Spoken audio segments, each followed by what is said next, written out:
La sorcière de la chapelle du Fawet, une légende envoûtante de Bretagne. La Bretagne, terre de mystère et de légende, est le berceau d'histoires fascinantes qui mêlent magie, amour et tragédie. Parmi ces récits enchanteurs se trouve l'histoire de la sorcière de la chapelle du Fawet, une légende qui hante les esprits des habitants et attire les curieux vers cette région du Morbihan. La chapelle du Fawet, avec son architecture remarquable et son ambiance mystique, est le théâtre d'une tragédie qui a traversé les âges, portant en elle des échos d'amour, de désespoir et de vengeance. Située dans un écrin de verdure, la chapelle du Fawet est un monument emblématique de la Bretagne, connu pour son charme pittoresque et son atmosphère envoûtante.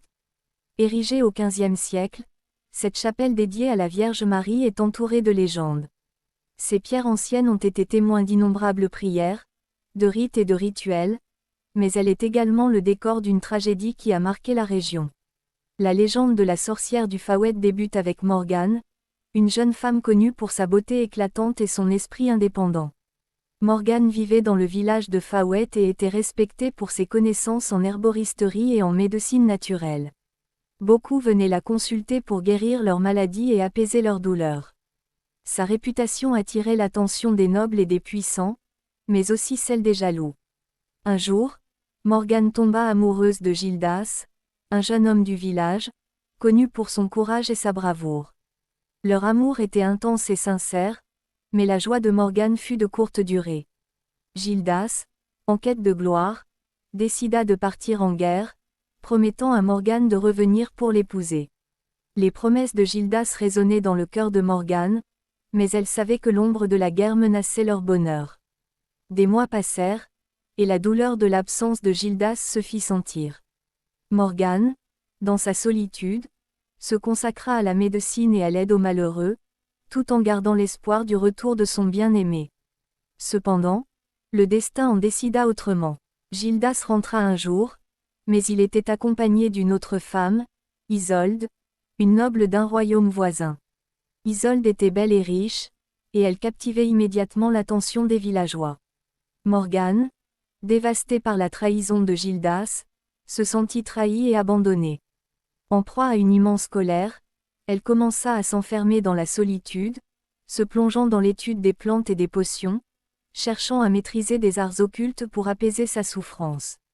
Les villageois, perplexes face à son changement, commencèrent à murmurer des histoires sur ses pratiques, la désignant comme une sorcière. Un soir, alors qu'un orage grondait au loin, Morgane, dans un accès de rage, jura de se venger de ceux qui lui avaient fait du tort. Elle rassembla des herbes magiques et prépara une potion, destinée à maudire Gildas et Isolde.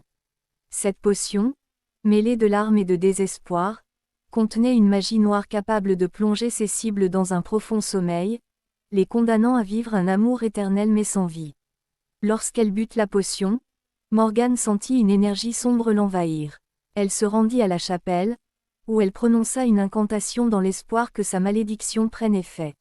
Les murs de la chapelle tremblèrent sous le poids de sa colère, et une lumière mystérieuse illumina la scène, tandis que des ombres dansaient autour d'elle. La légende raconte que la chapelle devint alors un lieu de pouvoir, où les forces obscures et les esprits se mêlaient. À l'aube, Gildas et Isolde se réveillèrent, mais ils n'étaient plus les mêmes. Ils étaient liés par un amour ensorcelé, incapables de se défaire de l'emprise de Morgane. Les jours passèrent, et la colère de Morgane grandit, alors qu'elle réalisait les conséquences de sa vengeance. Elle se retrouva piégée dans son propre sort, ses intentions ayant créé une réalité qu'elle ne pouvait contrôler. Les villageois, effrayés par les événements qui se déroulaient autour de la chapelle, commencèrent à craindre Morgane.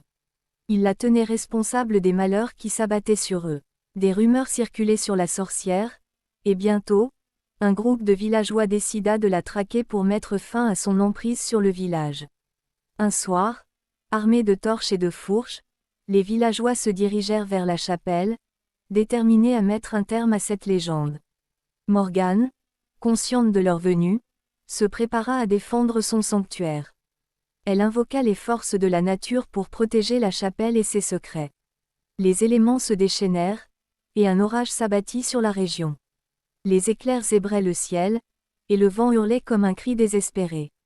L'affrontement entre Morgane et les villageois fut intense. Les éclats de voix et les cris résonnaient dans l'air, et les éléments semblaient être de son côté.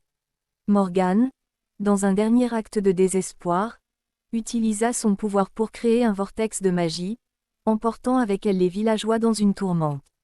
Les ombres de la chapelle s'animaient, devenant des entités vengeresses qui prenaient la forme des peurs et des regrets des villageois.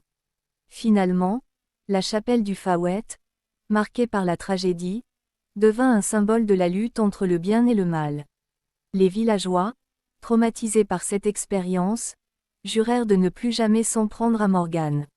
La sorcière, bien que disparue, laissa derrière elle une empreinte indélébile sur le village. La légende de la sorcière de la chapelle du Fawet continua de se transmettre au fil des générations.